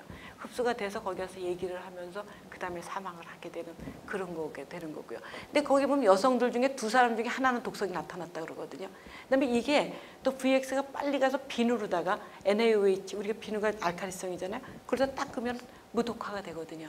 그러니까 그렇게 되니까 그 사람들은 이상이 안 생길 수가 있었다라는 그런 게 되겠습니다. 그래서 요거는 최근의 얘기라 제가 잠깐 뭐 그런 것도 해서 그 마약 약동물에 대해서는 이제 제가 많이 얘기를 해드릴 수 있다라는 얘기고, 이거는 어떤 그 페루 사람이요, 리마에서 출발을 했고 로스앤젤레스에서 와서 대한항공을 타고 홍콩을 가려고 오다가 보니까 비행기를 타고 난 다음에 한 2시간 정도까지 잘 오더니 막 오다가 배가 아프다고 그러더라는 거예요. 그래서 그 비행기 속에서 혹시 의사 선생님 계신가 하고 의사 선생님 찾았더니 의사 선생님이 2분이 계셔서 그 의사 선생님들이 치료를 했는데도 사망을 했어요. 그래서 어쩔 수 없이 우리나라 국적기를 타고 오다가 사망을 했으니까 우리가 이제 부검을 했거든요. 부검을 했는데 보니까 뱃속에서 이런 게 나왔다 그래서 저를 꼭 와서 보라고 해서 제가 가서 봤더니 딱 보자마자 제가 마약이라는 생각이 들더라고요. 그래서 마약이다. 이거 그러니까 무슨 마약인가, 마약 종류 중에서 실험을 했더니 코카인이라고 들어보셨죠? 남미에서 나는 거거든요. 남미에서 나는 코카인이 나오는 거예요. 순도를 봤더니 한 90%도 넘어요. 엄청 순도가 높고. 이 사람 뱃속에서 나온 게 이렇게 115개가 나왔어요. 그래서 그 무게가 한 900g이 되고 그 당시 시가로 뭐 3억에서 5억 정도 될 정도로 그렇게 큰 액수가 큰 게 나왔거든요. 그래서 왜 그런가 하고 이게 뭐냐고 이렇게 보니까 뭐냐면요, 이 사람이 마약을 밀수를 하는 거예요. 자기 몸을 패커로다 이용을 하는 거거든요. 그래서 자기가 설사를 하는 거예요. 워낙 설사를 하고 뱃속을 다 비우고 난 다음에 이거를 입속에다 먹는 거예요. 다 먹고 나서 이제 뱃속에 넣어 갖고 오죠. 그래서 이제 무사히 잘 도착을 하면 팔로를 만나면 그때 다시 또 설사약을 먹는 거예요. 그럼 다 배변을 하죠. 배변해서 주고 자기는 운반료만 받아가는데 이 사람은 운이 너무나 나쁘게 이게 터졌어요. 이게 터졌는데 우리 우위가 산성이 굉장히 강하잖아요. 다 흡수를 했어요. 그래서 이 사람 나중에 부검한 다음에 그 조직 중에서 농도를 측정했더니 코카인 농도가 엄청 높아요. 이게 다 흡수가 돼서. 그래서 이렇게 코카인 중독으로 죽은 거거든요. 그래서 이런 거를 마약 밀수하는 사람들은 그래서 절대 이 터지지 않게 잘 패킹하는 게 아주 중요하다는 거죠. 그래서 뭐 그거를 패킹을 잘하고 그다음에 또 엑스레이를 지나야 되니까 저렇게 까만색으로 한 번 더 싸는 거예요. 엑스레이를 더 탁 싸는데 요즘에 엑스레이는 또 그걸 다 봐요. 요즘에 엑스레이가 또 성능이 많이 좋아졌잖아요. 보니까 이 사람들이 지금 요새 찾는 거는 뭘 찾느냐면 엑스레이 나쁜 공황을 찾는다는 거예요. 그러니까 공황 중에서도 엑스레이 기술이 좀 나쁜 데를 찾아서 그쪽을 통해서 이렇게 들어온다고 그런 얘기를 하더라고요. 그래서 아주 굉장히 좀 아주 뭐랄까 가난하고 등치가 큰 사람들이 이용이 당해요. 그래서 뭐 나이지리아 사람이라든가 그 남미 사람이라든가 이런 사람들이 주로 이런 데 이용이 되고 있는 그런 게 되겠습니다. 여러분들 이제 코카인 같은 걸 이렇게 영화 같은 데서 보면은 코 밑에다 대고 이렇게 들어 마시잖아요, 그죠? 영화를 안 보시죠?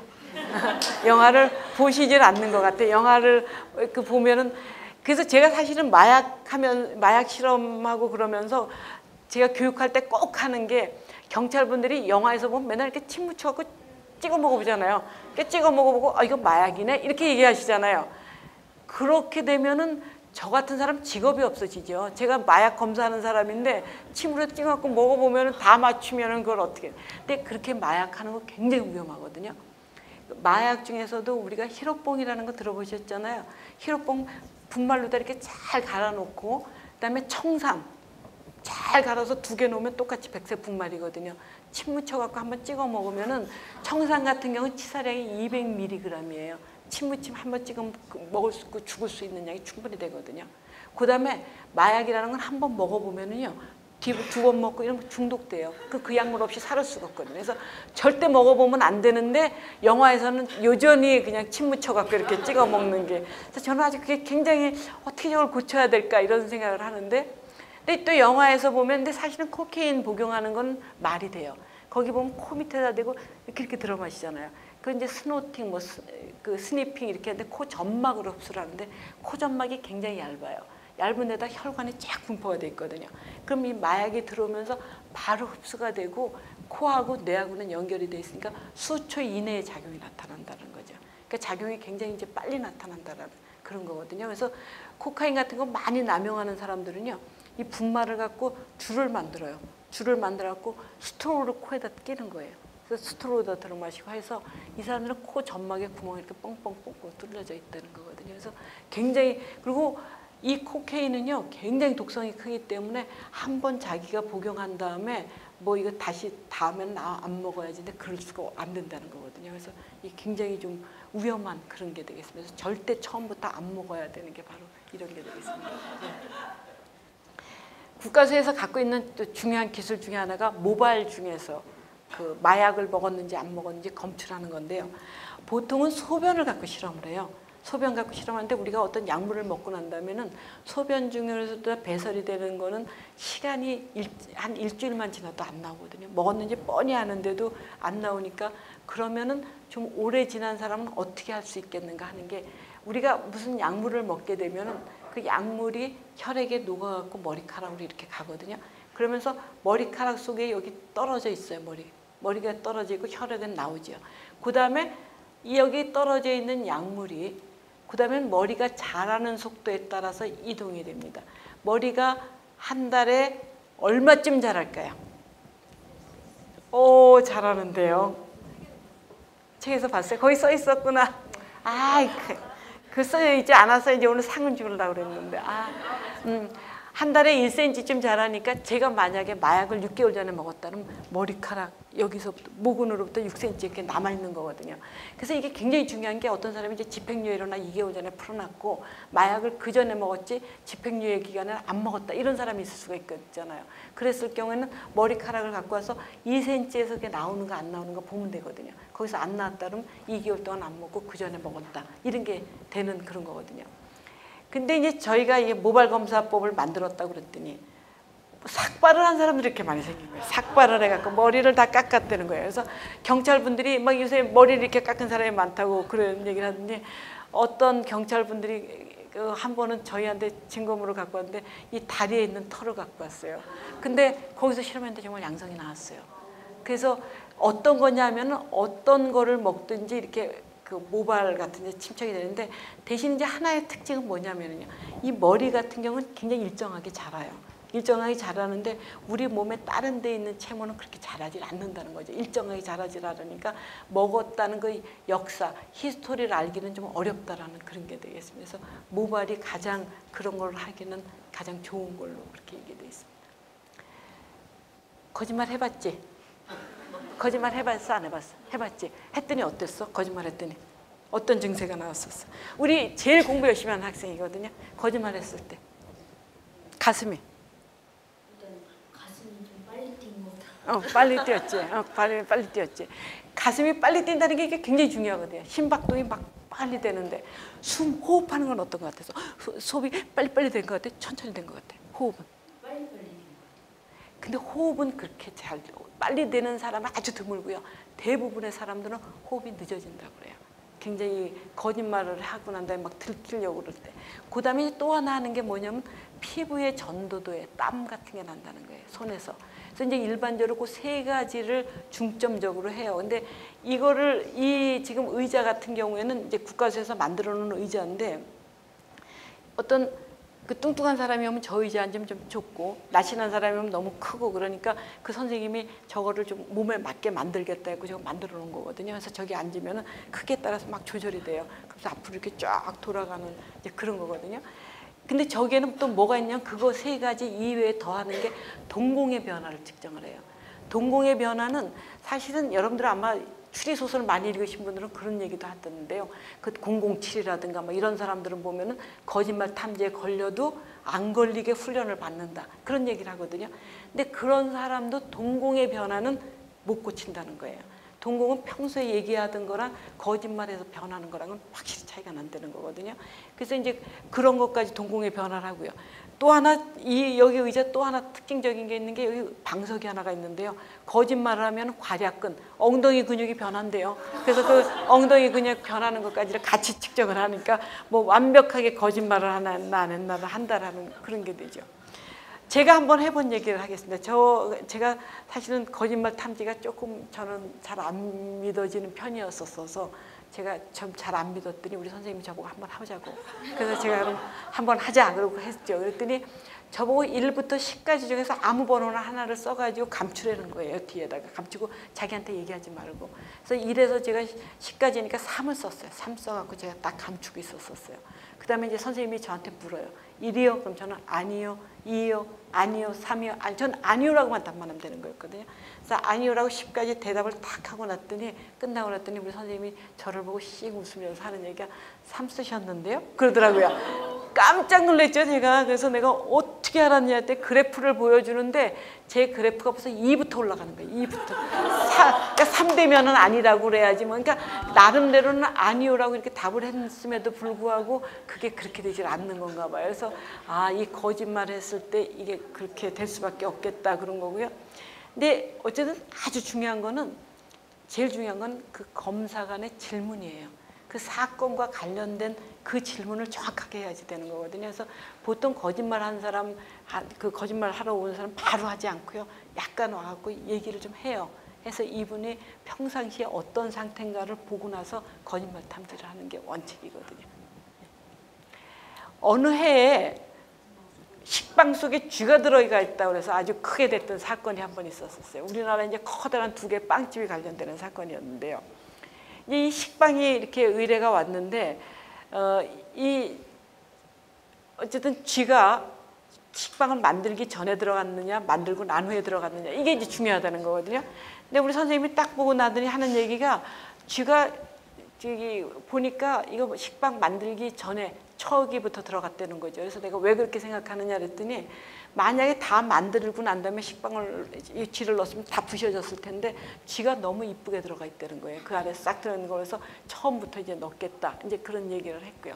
그래서 식빵은 보면은요 회사마다 다 틀려요. 그 식빵의 맛을 조절하는 건 소금의 양이에요. 그래서 소금 양도 다 틀리거든요. 식빵 위에 보면 이게 밤식빵이라는 거였는데 위에 보면 노릇노릇한 면 있잖아요.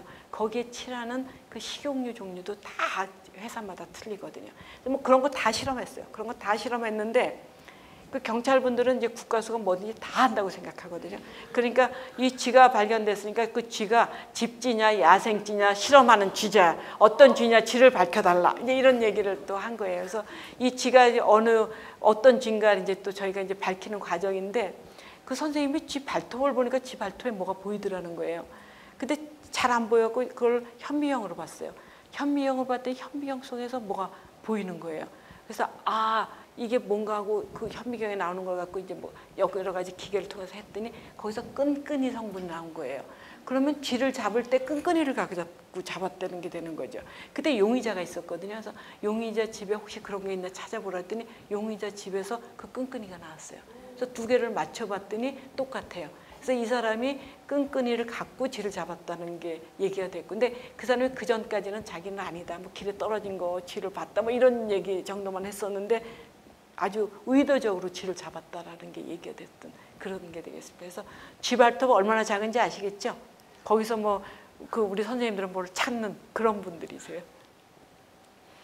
그 사모 주얼리오 사건이라고 있었는데요. 그때는 석 선장님이 사실은 청해부대 얘기 아시잖아요, 그죠? 신문을 오래전에 보셔서 잘 모르시는 거죠. 예. 그 청해부대 그때 석 선장님이 어쨌든 오만에서 그 총알을 빼고는 오셨는데 단을 못 빼고 오셨어요. 그래서 거기서 회복이 된다면 우리나라 와서 우리나라에서 이제 그 총알을 뺐죠. 근데 총알을 빼고 나서인데 이제 국가수에 의뢰가 오면 이 총알이 어떤 총에서 쐈는지를 알아야 되거든요. 그래서 총이 어디 있느냐고 막 찾았더니 총이 없어요. 그래서 총은 어디 있냐는데 총은 비행기를 못 타기 때문에 오만에 있다는 거예요.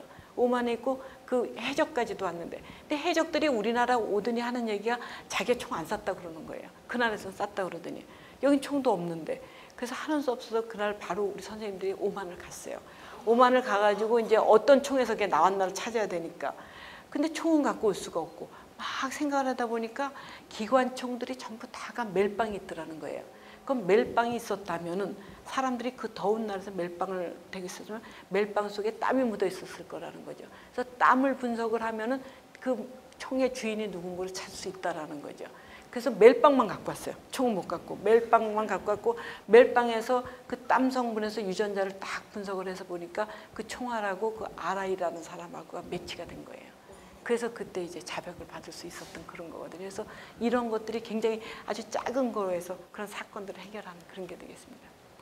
뉴질랜드에서 지진이 났었을 때 우리나라에서 119가 간다 그러니까 막 오지 말고 자기네들이 다 간다 그러는데 뉴질랜드에서 꼭 왔으면 좋겠다고 생각하는 사람들이 국가수에 있는 사람들이 왔으면 좋겠다고 그래서 저희 그 법의관 의사 선생님하고 또 치과 하시는 선생님하고 그다음에 유전자 하는 선생님이 가셨는데 거기 뉴질랜드에 아침에 도착했다고 그랬는데 오후 한 4, 5시가 됐는데 전화가 왔어요. 전화가 왔더니 자기네들이 가서 벌써 한 건 했다는 거예요. 그래서 내가 벌써 가서 무슨 한 건을 했느냐 그랬더니 그 치과를 치료하는 기술이 그 방법 같은 게 우리나라하고 일본하고 중국이 다르대요. 근데 그걸 우리나라 선생님이 아셔갖고 시신을 보고 구별을 해줬다는 거예요. 우리나라, 중국, 일본. 그러니까 그 뉴질랜드 사람들이 굉장히 놀래가지고 굉장한 기술이다 그렇게 해서 사실은 그때 우리가 이렇게 거기 뉴질랜드 가갖고 그렇게 하고 와갖고 난 그 해 연말쯤 뉴질랜드 대사님이 고맙다고 오셨었어요. 오셔갖고 선물을 갖고 와갖고 나는 어떤 선물일까 선물이 굉장히 궁금했었거든요. 저는 좀 선물을 궁금해하거든요. 그래서 어떤 선물일까 했더니 막 요거만한 박스 갖고 오셨는데 박스 또 열으니까 또 뭐가 나오고 하니 마지막에 나온 게 그 돌 같은 거 스톤인데 그게 뉴질랜드에서는 굉장히 상징적인 돌이래요. 행운을 주는데 자기가 사면 안 된대. 남이 꼭 줘야지 행운이 온다 그런데요. 그래서 그런 돌을 갖고 오셨더라고요. 그래서 정말 고마웠다고 얘기를 하시는데 사실은 뉴질랜드에서 그때 우리한테 꼭 같이 했으면 좋겠다라는 게 그 뼈에서 다 타고난 뼈에서 그 유전자 분석하는 기술을 같이 하자고 얘기를 했거든요. 근데 그 지진이 나게 되면 불이 나잖아요. 불이 나니까 사람들이 막 다 타죠. 그러니까 사람 몸에서 남는 게 별로 없거든요. 근데 우리나라가 이런 기술이라든가 이런 것들에 대한 거를 경험을 많이 갖게 된 게 대구 지하철 사건이에요. 대구 지하철 사건 생각해 보세요. 비행기는 누가 탔는지도 알잖아요. 근데 비행기는 또 앉는 자리도 알잖아요. 근데 지하철은 정말 몰랐었어요. 누가 탔는지 모르고 더더군다나 어떤 차량에 누가 탔는지는 알 수가 없잖아요. 그리고 불이 몰려오니까 사람들이 다 몰려요. 한 군데. 그런데 다행스러웠던 거는요. 우리 몸에 천도가 불이 붙는다든가 화장한다고 생각해 보세요. 우리 몸에서 남는 거 하나도 없잖아요. 그렇게 되는데 그 대구 지하철 사건 같은 데는 다행스러웠던 거는 공기가 없고 산소가 없으면 이제 불이 안 붙잖아요. 그러니까 막 뭐가 이렇게 겹쳐있고 그러면 밑에는 안 탈 수가 있는 거거든요. 그래서 뼈 같은 게 이렇게 남아있던 거예요. 그래서 그 뼈 같은 거에서 유전자를 분석을 해서 그 유가족들을 찾은 거죠. 그러니까 이 사람이 누구라는 거 확인도 하고 그렇게 해서 그때 192명 중에 186명 찾았거든요. 굉장히 많이 찾았던 그런 거거든요. 그래서 그런 것들이 굉장히 이제 중요한 기술이었기 때문에 뉴질랜드에서 좀 같이 했으면 좋겠다 그런 얘기를 했었던 그런 게 되겠습니다. 그래서 같이 가서 했던 그런 게 되고요. 그래서 제가 얘기했던 이런 사건들을 보면 어쨌든 굉장히 집념이 좀 필요한 그런 거거든요. 여기 학생은 제가 생각하기에 좀 공부를 열심히 여기 학생들이 하고 국가수를 들어오면 굉장히 제가 좋겠다라는 그런 바람을 갖고 지금 열심히 하고 있습니다. 학생들을 하고 미래의 국가수 제 후배가 될지도 모르기 때문에 사실은 제가 국가수 간 게요. 그 국가수 소장님 강연 듣고 갔거든요. 그래서 저는 강연을 그래서 제가 막 열심히 하려고 그러는 이유가 알면서 안 가는 거는 괜찮은데 모르면서 안 가면 안 된다는 게 제 생각이거든요. 그래서 국가수가 이렇게 매력적인 데인데 그 모르고 안 가면 안 되니까 제가 많이 와서 얘기를 해야 된다 그런 생각을 늘 하고 있습니다. 제가 여러 가지 사실은 우리가 과학하는 이 여자들 얘기해 보면은 본인이 살아왔던 인생에 대한 얘기도 많이 좀 하거든요. 그래서 그런 얘기들을 제가 조금 더 하면서 얘기를 마무리하는 걸로 하겠습니다. 그래서 저는 잠깐 이 그림만 조금 보여드릴까요? 제가 네덜란드 갔는데요. 국수를 주면서 이런 걸 주는 거예요. 그래서 내가 아이고 국수를 주면서 이걸 주나 했더니 그 젓가락으로 먹을 수 있는 사람 밑으로 먹고 이 위에 포크로 먹어서 이렇게 먹으라는 거예요. 그래서 정말 아이디어가 기가 막히다 이런 생각이 좀 들었었습니다. 그래서 이런 게 좀 창의성이 아닐까 싶은 생각이 들고요. 저는 또 창의성하고 같이 하는 게 그 배려하는 마음이 참 중요하다는 생각이 들어요. 그래서 런던 같은 데 가게 되면 항상 왼쪽을 쳐다보라고 이렇게 써 있잖아요. 근데 그 뭐 안 써 있어도 하는 수 없잖아요. 우리가 알아서 찾아야 되는데 그런 거 써준다는 거는 배려하는 마음이라고 저는 생각이 들었거든요. 그래서 이런 배려하는 마음도 굉장히 중요하다라는 그런 생각을 제가 늘 하고 있고요. 저는 우리가 꼭 고치고 싶은 게 이게 신호등이에요. 저는 신호등이 좀 이쁘고 막 이런 게 있으면 참 좋을 것 같아요. 노은구 과학관 사진이 있는다든가 뭐 이러면 얼마나 좋겠어요. 근데 그 덴마크 가면 이렇게 안대 쓰는 사진이 있어요. 얼마나 좋아요. 그 다음에 어디를 갔더니 두 사람이 손잡고 가는 그런 게 애니메이션이고, 여러분들 나중에 대만 한번 가서 보세요. 대만 저는 신호등이 제일 최고라고 생각이 들어요. 한 60초 남으면 걸어가요. 걸어가다가 10초 남아보세요. 막 뛰어 거기서 애니메이션이 막 너무너무 열심히 뛰거든요.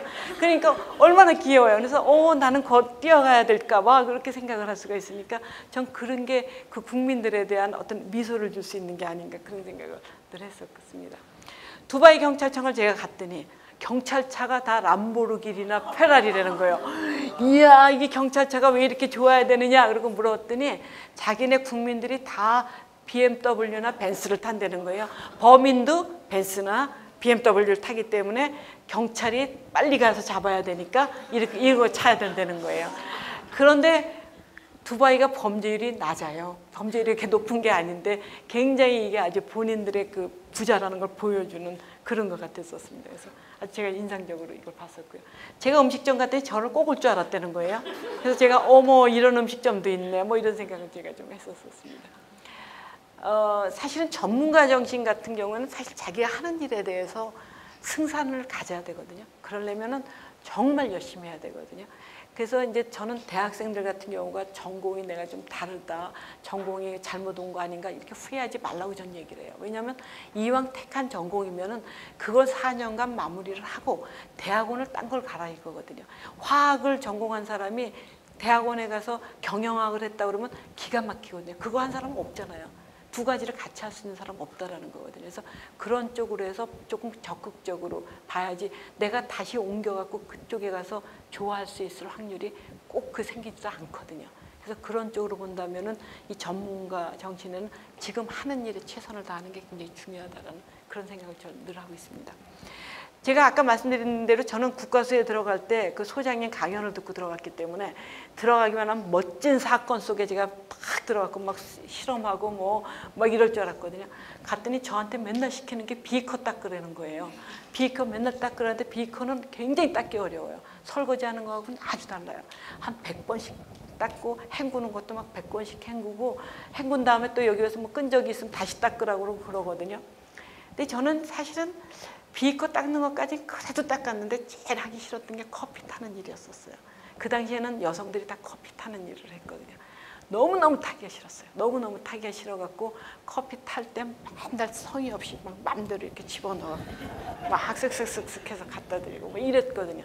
어느 날도 제가 또 옆에 상사님이 오셨는데 똑같이 맛없이 이렇게 타다가 드리고 얼른 이제 맛없이 탄 거 아니까 도망가려고 가는데 막 오라고 그러시더라고요. 그래서 제가 갔어요. 갔더니 그분이 저보고 그 커피 마시라는 거예요. 이 커피 마시라고. 이렇게 맛없이 커피 타놓고 어디 가느냐고.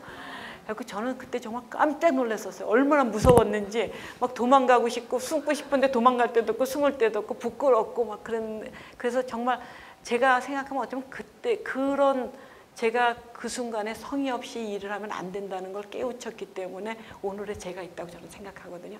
그래서 제가 커피 잘 타는 사람들을 찾아다녔었어요. 그 다음에 근데 커피 잘 타는 사람은요, 커피 잔을 70도로다 가열을 해야 된대요. 가열해갖고 마셔야지 커피가 맛있어진다. 그런 얘기를 하더라고요. 그래서 어떤 일이든지 성의 있게 해야지 성의 없이 하면 정말 안 된다는데 제가 한 20년쯤 지나고 난 다음에 굉장히 훌륭한 여성분을 만났어요. 그 여성분은 회사에 취직을 했더니 커피를 뽑아오라 그러더라는 거예요. 근데 너무너무 하기 싫더라는 거예요. 왜 내가 커피를 여기 와서 다 이걸 뽑아와야 되겠는가. 그래서 그 다음날 회사라서 쳐다봤대요. 누가 나 대신 할 사람이 누가 있겠는가. 아무리 쳐다봐도 자기 말고는 할 사람이 없더라는 거예요. 그래서 그러면 이왕 열심히 하자, 잘하자. 그리고 그 다음 날부터는 커피 드시고 싶으신 분 계세요? 또 녹차 드시고 싶으신 분 계세요? 하면서 자기 권력이 생겼다는 거거든요. 그래서 커피를 타고 와서 금방 뽑아서 따뜻하고 맛있는 건 좋아하는 사람 딱 주고, 처음 뽑아서 식은 거는 좀 싫어하는 사람도 주고, 뭐 이러면서 자기 권력이 생기고, 근데 이분이 거기서 굉장히 인정을 받아요. 그래서 부사장이 돼요, 거기에. 그래서 저는 어떤 상황이 생겼을 때 그 상황을 이렇게 현명하게 이겨나가는 게 정말 필요하다라는 생각이 들었거든요. 그래서 그분은 제가 정말 똑같은 저랑 같은 상황이었는데 이렇게 현명하게 대처하는 게 참 필요하다는 그런 생각을 했습니다. 학생들이 있어서 얘기를 하는데 조금 영어 공부를 해야지 되거든요. 영어 공부할 수 있죠? 앞으로 열심히 할 거지, 더 열심히. 이 학생이 오늘 저하고의 가장 교류가 많이 되는, 리액션이 잘 되는 학생입니다. 어쨌든 사회가 참 필요로 하는 게 이 글로벌 역량인 것 같아요, 저는. 그래서 저 같은 경우는 사실은 영어를 잘 공부를 안 하고 국가수를 갔어요. 근데 국가수 간 지 얼마 안 됐는데 저를 미국을 보내준다 그러는데, 이제 물론 몇 년 지나고 난 다음에요. 영어를 제가 못하는데 미국을 어떻게 갔는데 4개월인가 시간이 있었어요. 4개월 동안 열심히 하면 되겠지. 그러면 4개월 동안에 아침반, 저녁반, 주말반, 영어 학원이라는 학원은 다 다닌 거예요. 다 다니고 비행기에서 내려서도 막 영어 단어 외워가면서 제가 해갖고 FBI까지 제가 무사히 잘 갔죠. FBI까지 잘 가갖고, FBI 가서 잘했던 건 제가 질문하는 건 잘했죠. 왜냐면 외워서 하면 되니까. 질문을 했는데 답을 길게 하면 못 알아듣는 거예요. 짧게만 알아듣는데 길게 하면 못 알아들으니까 또 묻고 또 묻고 하니까 제가 생각에 이건 정말 아니다라는 생각이 들었습니다. 이거 이렇게 영어를 이렇게 해갖고는 이건 될 일이 아니구나. 영어를 좀 해야 되겠다. 그런 생각이 제가 들어서 그때 갔다 왔고 느껴갖고 제가 영어 공부를 좀 했습니다. 그래서 그 다음에는 제가 이게 아주 자랑하는 사진인데요. 전 세계에서 과학수사 학회 중에 가장 큰 학회가 이 학회입니다. 이 학회인데 60년 된, 역사 60년 됐고요. 근데 그러니까 60년대 3년 만에 하나씩 3년 만에 한 번씩 열리니까 회장이 한 20명쯤 되는데 그 중에서 여성은 제가 최초로 됐습니다. 최초 여성 회장이 됐거든요. 그래서 저는 이게 굉장히 자랑스러웠습니다. 그래서 제가 2011년부터 14년까지 저렇게 박수를 쳐주시는 분이 계시면은 박수 쳐야 돼 먼저. 그래야지 내가 막 신나갖고 더 열심히 하지. 그래서 어쨌든 이 학회 회장을 하면서 제가 완전히 갑이었습니다. 갑이었는데 얼만큼 갑이었느냐면은 그 덴마크가 이 학회를 유치하려고 그래서 제가 거기 실사를 갔거든요. 실사를 갔더니 저하고 전임 회장 두 사람 앞을 놓고 안데센 동화에 나오는 사람들이 다 분장을 하고 나와서 공연을 해줬습니다. 두 사람을 놓고 이거 공연한다는 건 정말 쉽지 않은 일이거든요. 이렇게 하고 그 다음에 이제 캐나다가 또 유치 경쟁에 들어왔어요. 캐나다는 제가 갔더니 헬리콥터를 태워줘야 된다는 거예요. 그래서 내가 헬리콥터를 왜 태워주느냐 했더니 헬리콥터를 타야지 나야가라 폭포가 미국보다 캐나다가 3배 크다는 걸 알 수가 있다는 거예요. 그렇지 않으면 모른다는 거예요. 그래서 사실은 이거 제가 찍은 사진이에요. 헬리콥터에서. 제가 사진 기술이 이렇게 좋은 사람이 아닌데 거기서 찍었더니 이렇게 잘 찍어졌어요. 그래서 이쪽이 미국 쪽 그 나야가라고, 이쪽이 캐나다 거라는 거예요. 그래서 이거를 보여주려면 꼭 헬리콥터로 해야 된다 그래서 제가 그 아주 갑이 돼서 이 헬리콥터 타고 가서 이 사진을 찍었던 그런 게 되겠습니다. 그리고 제가 조금 전에 얘기한 것처럼 저는 사실 저거 회장 끝나고 난 다음에 사실 전 세계적으로 이렇게 회장을 여러 개 하는 사람 잘 없거든요. 2개 하는 사람인데 저는 지금 회장은 아까 얘기했던 대로 마약, 그 동물 이런 거 회장을 하거든요. 동물 회장하는데 이 회장은 가장 또 좋은 점이 뭐냐면 학회가 열릴 때 그 도시에서 가장 좋은 호텔을 주는 거예요. 호텔 방을. 그래서 제가 이태리에서 플로렌스, 피렌체에서 이제 학회를 할 때 갔었는데요. 제 호텔 방 창문에서 찍은 사진입니다. 제 호텔 방 창문에서 두오모 성당이 이렇게 보이죠. 너무너무 환상적이잖아요. 근데 제가 아주 아쉬웠던 거는 학회가 너무 바빠갖고 새벽에 나갔다가 밤 12시에 들어가고 이 방에 별로 있어 보지를 못했습니다. 근데 뭐 일주일 내내 어쨌든 이 방에 있으면서 굉장히 가끔이라도 보면서 굉장히 행복한 그런 생각을 했던 그런 게 되겠습니다. 그래서 저는 사실은 한국 사람이기 때문에 외국에 가서 학회 있을 때 될 수 있으면 한복을 입으려고 애를 많이 씁니다. 그러니까 등치도 좀 작고 그다음에 또 한국이라는 데를 알려주려면은 제가 양장을 해갖고 뭐 한국에 잘 안 알려질 것 같고 그래서 됐으면 한복을 입고 우리나라를 알리려고 제가 노력을 좀 하고 있습니다. 2014년에 그 영국 대사님이 그 EBS에서 강연을 하시면서 우리나라 여성 중에 두 분을 좀 소개하고 싶다 그러는데 두 사람 중에 한 명이 날 것 같으지. 한 분은 정경화, 그 유명하신 분이었고요. 또 한 사람이 저였습니다. 저였는데 이 대사님 생각에는 우리나라의 이 사회적인 그게 옛날부터로 봤을 때 굉장히 우리가 남성 중심의 좀 사회였잖아요. 그런 사회에서 제가 국가수를 들어갔을 때 그때 직급이 한 6, 7급? 뭐 그 정도였을 거거든요.